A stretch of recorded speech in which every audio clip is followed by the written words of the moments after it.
So, Scott Thompson is just, he doesn't know what to think of this guy. He's probably speaking in a thick Israeli accent and making no sense. I mean, credit card fraud is about looking into credit card histories. It's a very deep, involved, difficult process.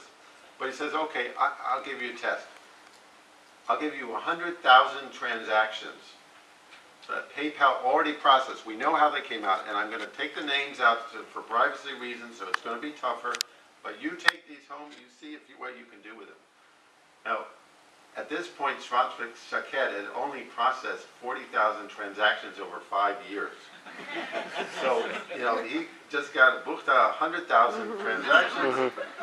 And, it's true that those 40,000, he only got 14 wrong, according to him, and that impressed Scott Thompson, but, 100,000, that's a lot.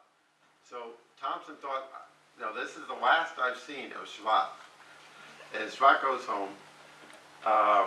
This is on a Thursday, and just a few days later, say about Sunday, he sends an email. Thompson gets an email from Shvat, 2 words, "We're done." And so Thompson takes the data, he runs it by his crack 50 PhD engineers that he has at PayPal. These are just the cream of the crop. He probably has hundreds at PayPal. They run through the data, it takes them a week, and they still haven't finished, but they already know that on the transactions that PayPal had the most trouble with, Fraud Sciences did 17% better. That's enormous. I mean, that changes a company. So Thompson goes running to the head of eBay, Meg Whitman, and says, we can't let Benchmark invest in this company. We can't let anybody else invest in the company. We have to buy this company. So, and then they're in a big bind because they know that once they tell Shvat what the data says, that the price is going to go way up. So they're stalling and whatever, but eventually they make an offer, $80 million, and like a few days later, quick negotiation, they agree on $170 million.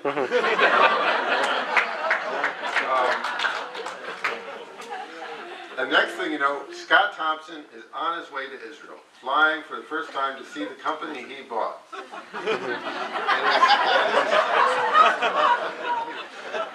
And he's waking up, he's on the plane, he's waking up, he sees a little green airplane icon coming in, and he sees it on the screen, and he sees Beirut, Damascus, Cairo, Amman. He's like, oh my God, I bought a company in a war zone. So he had this panic attack. And, but then he gets over that, and he gets to the parking lot of what was Fraud Sciences. And every single car, 50 cars, has a PayPal bumper sticker on it. I'm very impressed with this. And he goes in, and he starts speaking to the whole company, everyone there. There's only 50 people. And he's speaking to them, and they're listening intently. No one's texting, no one's dozing off or anything. Kind of un-Israeli, actually. They're very focused. But this he's telling us, this is his impressions. And then he's amazed by the questions. He starts taking questions, and he expects a question. How are we going to integrate into your company? How are we going to do this and stuff? None of that. It's all about, why do you do things that way? Why do you do things this way? Why is your business model, what's wrong with you? That kind of thing. And he's thinking, oh, I'm getting nervous up here. Who bought who? I bought. So this is Scott Thompson getting the Israel treatment that we know. I mean, we know and love.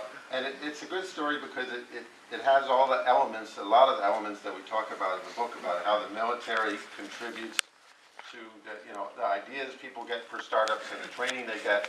We talk a lot about how military training, not just technology, not just units like Shmona Matayim, the 8200 unit or Talpiot, which have very cutting-edge technologies. I mean, a lot of entrepreneurs coming out of them, but even infantry units, you learn teamwork, you learn leadership, you get maturity, all kinds of things. That's why when we talked to Eric Schmidt of Google, he said, I'd take a 25-year-old Israeli over practically a 25-year-old in any country because the Israeli has this military experience, this maturing, teamwork, leadership, all these things, and the academic experience together is very powerful.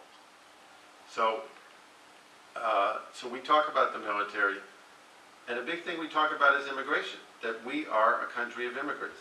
And what you saw here in the movie and what we know is that they're very unusual. People take it for granted, but politicians here, it's the only country where politicians promise to bring more immigrants, not fewer.